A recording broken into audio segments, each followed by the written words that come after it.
Okay, hello everybody. This is your host Tunaman, and today we'll be going over the 0.6.2 patch notes. And let's get started.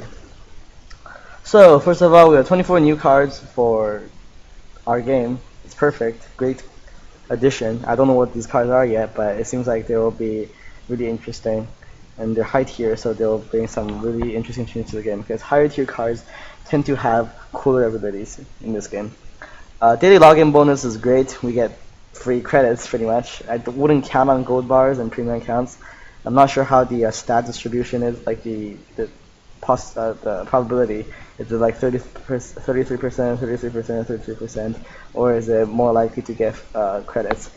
I'm gonna suppose like more likely to get credits because they still need to earn money. They can't just hand out gold bars for free, and that's fine. This is still really good. They're giving us incentives to play the game. That's great. I like it. New Year special, Snow Tank, 110 Heavy Tank. The stat distribution is terrible. It's like T24, which is a card that I do not use. T24, 19, not very good. It's good for a wall, but when you're trading, it's terrible, and it's hard to break through enemy walls with 19. And let's see. It freezes people, so it's cool.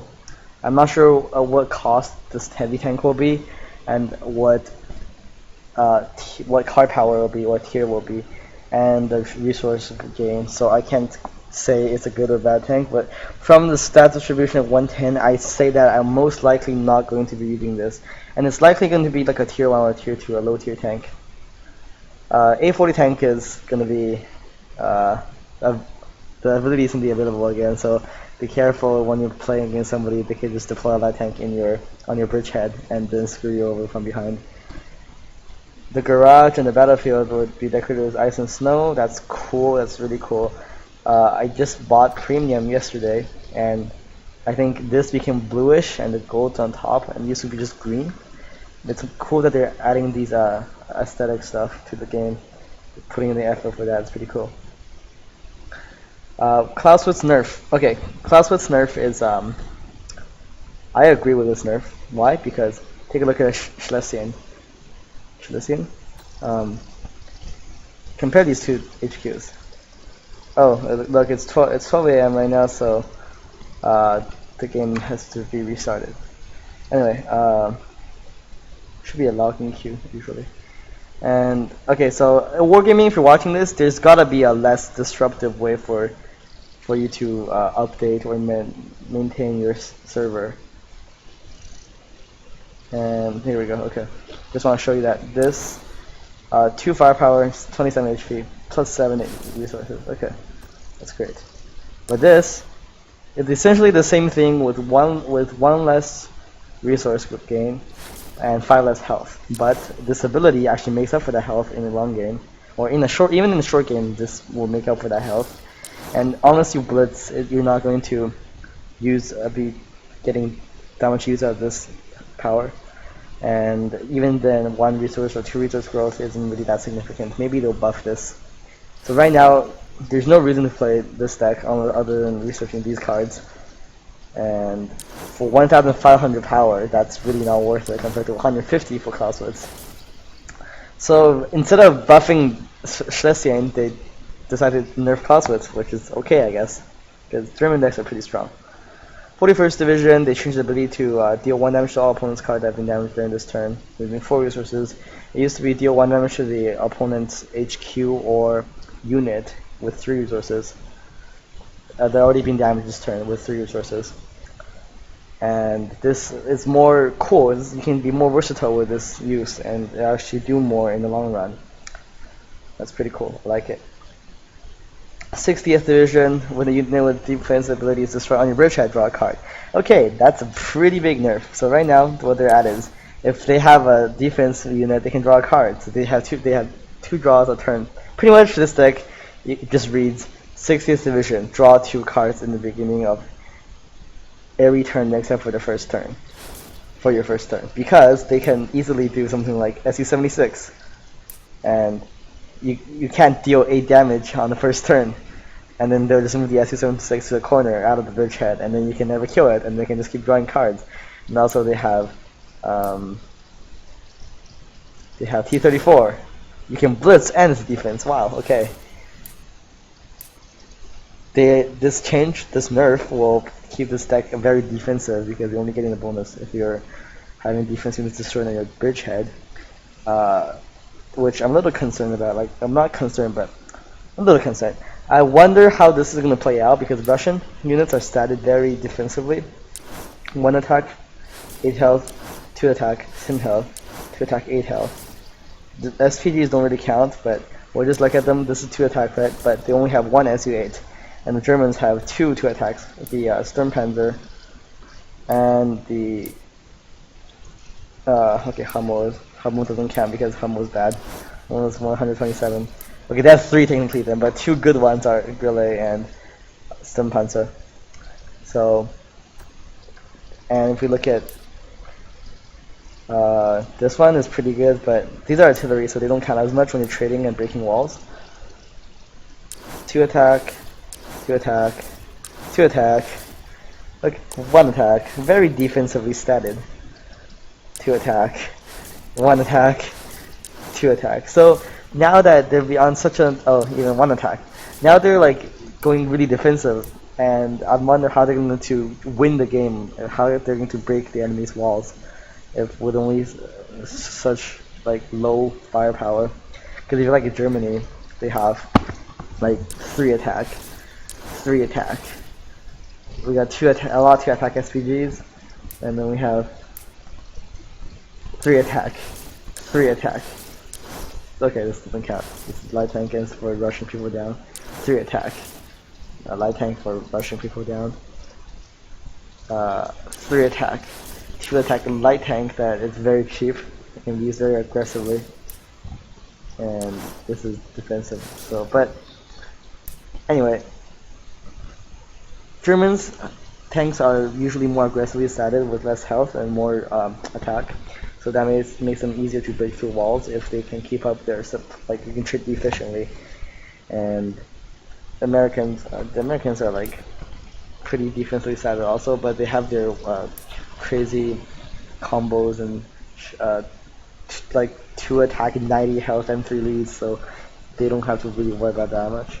Russians don't really have anything special, so I'm a little concerned about the performance of this deck after the nerf, and they'll have data for it, so I'm sure it'll be fine. It's game devs. 10th Mountain, firepower increase from 1 to 2, that's great. I don't play this deck personally, but right now, the support for USA is to mill. Your goal is to mill the enemy by just making the discard card with the M3, M7 Priest, and this ability. But now that you make it deal damage to the opponent's HQ once you move their cards to casualties, pretty much destroying units. Well, that's cool because this one does the mill better. The 3rd Airborne does mill much better than the 10th Mountain. So there's really no incentive to play the 10th Mountain except for unlocking these cards. The same problem with the German support decks almost. It's good that they're buffing this, so this will have better trading opportunities, and we'll hope to see some cool decks stemming from the 10th Mountain. 7th Armored, so now it deals 2 damage to some enemy HQ when you spend 6 or more resources to deploy a card. It used to be 1, well right now it's on live, it's still 1. It's not good enough right now. It's nothing special. And there are really not that many cards that cost too much that you can deploy to get that bonus. We got M41, Jackson, Gunners. But right now it's just like other things are much more efficient. So the buff is great, but I'm not aggressive for it though, so it's actually, I shouldn't be happy about it, but it's good that they're trying to balance the game more. 2nd Armored, whenever enemy unit is destroyed, deal 1 damage to the opponent's HQ. I have a lot to say about that. This 2nd Armored, if you compare it to 2nd Armored coming with the 7th Fang Corps and Judabog, well, this will always lose. It has less firepower, less health, and the only thing it has advantage is resource growth, which in the aggro doesn't really matter because these guys can blitz and these guys can just use their cheap cards uh like Blitz, not Blitz, and this one Blitz. This works as Blitz and defense, and this has defense. So defense is very important in aggro decks too, because sometimes if you're going against another aggro, defense can win you the game. Well, Americans don't really have defense. They have camouflage, which is like pretty good, but not good enough. And yeah, I guess you can argue that they have. Where is the M3 go? M3D, but because this is only 7 resource growth, M3D won't actually last too long. And they can always just use the Wrath on it and make it lose defense first and finish you off, or use Without Mercy. Without Mercy is a very scary card, like big hammer smashing a tank. And since if you actually play against aggro, the aggro decks usually don't play that many cards, so just deal 1 damage to the enemy HQ won't actually trigger that many times. It won't help that much. This actually has received +1 damage. This is actually really, really good. So right now I'm happy with this because against aggro I can force some trades with tanks and actually get my health up, so I can finish the enemy off with my tanks and play more control. But I guess it's more thematic for an assault HQ to have more aggressive abilities. But personally, I don't really like this change. Jackson HP reduced by 2 other ability for US HQs plus 2 HP.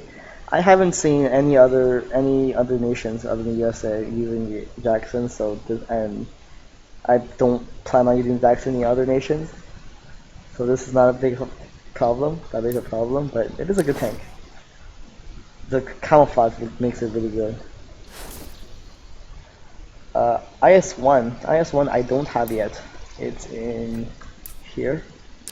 It will be great. This tank is great. I really like this ability. It's good against aggro, and they're actually buffing it. So they reduce from 2 to 1, and change ability to +2 to 5 power for every enemy unit against this tank. Right now it's +1. So now if you're against, if you're pushing and they have a wall, so that means you have 3 adjacent enemy units, you have 7 attack. Whoa, that's a lot. For only a tier 8 also? Damn. And even if you're surrounded, your British is surrounded, and you somehow find this room for this tank to go down, it'll be like 3, 4, it has the potential to have like 14 or even 15 attack, I think. Something like that. And it's the most extreme situation. If you're really that behind, you probably lost already, but that's very cool. This tank is more potential now. Not that it wasn't good before. I only seen it once, but it was pretty scary because I was playing aggro, well, aggro-ish. With my control, Moonshberg kind of control, mid-range. And it's great. This change is pretty cool. This is just, they changed where the information appears. It's more intuitive for new players. That's pretty good. Bug fixes, great bugs fixes. This one is the only one that I actually felt or actually seen in game. Telephone and CF squad don't receive bonus damage. So I'm guessing they had the logic problem where it's like when the telephonist squad gets attacked, they check if it's a light tank's attack. If it is a light tank's attack, receive 1 bonus damage. If it's not a light tank's attack, just deal normal damage. And then 7 tank core actually supposed to do 1 bonus damage, but since this logic apparently happens after that trigger, so this is checked. This is priority over that one when this is attacked. And now I guess they just added, or if it's attacked by a 7 tank core, this will lose 1 bonus health. It's great. They're fixing bugs. Bugs are good. Bugs not good. So fixing bugs is good. A head order now works correctly. Okay, wait. Why are we fixing a head? Why are we fixing a head? It's getting removed. I mean, it's good that you're fixing bugs, but fixing this bug doesn't do anything unless we're getting this removed later and not yet. But it says removing them during this update maintenance period, which is right now, almost right, soon I think. Yeah, since we're on this page, let's go over the card removal. On Gunners SF, I don't use this card that much, but it does have its uses, and it's a pretty good card.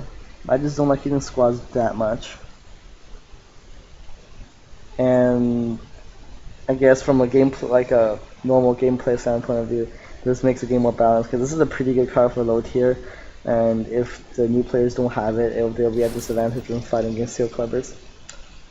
Scouts I'm a little sad about. I actually use Scouts in almost all my decks because it's 4 cost, 1 card power, gains 7 health, essentially, even more maybe when it's at 1 HP and somebody attacks it with like a more than 2 or more attack, 2 or more power attack as well as 2 health still, so it's really good. But still, I guess it's making new players have trouble playing against higher level older players, better players. Also, I'll talk about how German defense squad is very versatile, but their basic one is, oh, where did they put it? Is actually the Nachrichten, which is a recon squad, and then Americans, their most basic one is their Telephonists, which is a comm squad. So comm squad that works real well with scouts because scouts is a recon squad, so they can stack on top of each other. And Russia basic one is police, so it's a medical squad. They also stack, but for Germans they don't actually stack as well because this will actually just overwrite, I guess, just kill the squad that was there before. And it'll be a bigger nerf to control Soviet and American decks. But Germans really, they have everything. They have like radio operators for comms defense, telegrapher is like comms defense-ish, and they have their engineers for engineer, and then they have their field medics for medical. Germans have a lot of like varieties of squads because if you look at American, they have comms, artillery, and the artillery and comms and artillery. Oh, this is recon? Okay, I thought it was artillery. Okay, but nobody uses sniper. It's just 4 costs to destroy 1 unit. Not very worth. It's 31 power too. It's like trades evenly, and I haven't tried it, but I don't think it's that good. Anyway, Germans have a greater variety in squads. That's what I'm saying. Ahead, not only is that card doesn't do enough in the late game or in the game usually. Panzerjäger doesn't do enough. T18 doesn't do enough. But in lower tier 1 games, these are very strong cards, and new players who don't have them will actually be at a disadvantage, I guess. So it's good at removing these. Crush the enemy doesn't do enough, but works pretty well with Jitterbug, since you can get it out of your hand for free. And yeah, Steel Fist, 9 cost, deal 5 damage to the enemy HQ. I guess we can say rest in peace to Newton's Kermark, because he uses that card in his Kermark to like finish their enemy off. But I don't use it, so it doesn't affect me too much. So this removal thing the only thing that affects me is scouts. Gunners to a little, like I use gunners in like 2 of my decks, maybe 3. Maybe I only run 1 copy, but no big deal. Alright, so this is Alex Builded's post. He translated the Russian post, I think. And I brought this up because they gave some reasoning on why they changed. They buffed and nerfed some cards. So Clausewitz, they said it's too strong to. I think staff here means HQ. So this HQ excelled more than Judarbog at aggro. The shock is like aggro, shock tactic, aggro tactic. So they're nerfing his firepower, which makes sense. They have like 2 attack SPGs, which are really good. And then on left, the image of curve, Sigfius is too strong. Inaccessibility of silver consolidated pickler. So yeah, it's really defensive. It's really defensive. I don't know how it's going to attack because it's really defensive now. I guess it has to like brawl it out with like the old-fashioned way. 10th got terrible after prime ability to attack enemy headquarters. Oh, I don't think that's the biggest problem. I don't know, maybe that is, but 1 damage per turn to the enemy headquarters, it's not even that strong. And increase the firepower, that's pretty good. You can trade better. They might buff it again in the future. 7th armor is too weak. Yeah, it's pretty weak. 8th level, tier 8, I guess. Statistics confirm this. So now it got buffed for 1 more damage. 2nd armor healing, interesting ability, but assault squad must attack, and I don't understand this for attack the enemy and defend itself. So I guess not defend itself, but against other aggro this is just not very good. Paladin healing, I guess, goes to dark side and his ability changes the opposite. Again, I hope they have the right statistics, and after the update goes live, they'll see how the 2nd deals with other aggro decks, and I think the 2nd will get another buff. Maybe like 2 more health. Jackson, maybe in the Russian and EU servers, Jackson being played in other decks, but right now I haven't seen anything other than being played American decks. EC here is going to be IS, and yeah, it's just firepower is more interestingly increased. So it actually got a buff technically. Icon firepower headquarters. No idea what that means. Ahead. That's ahead. It got fixed, but it's getting removed, so it doesn't matter. Alright, well, that's about it for today's review. Hope you guys enjoyed, and I'll see you guys next time.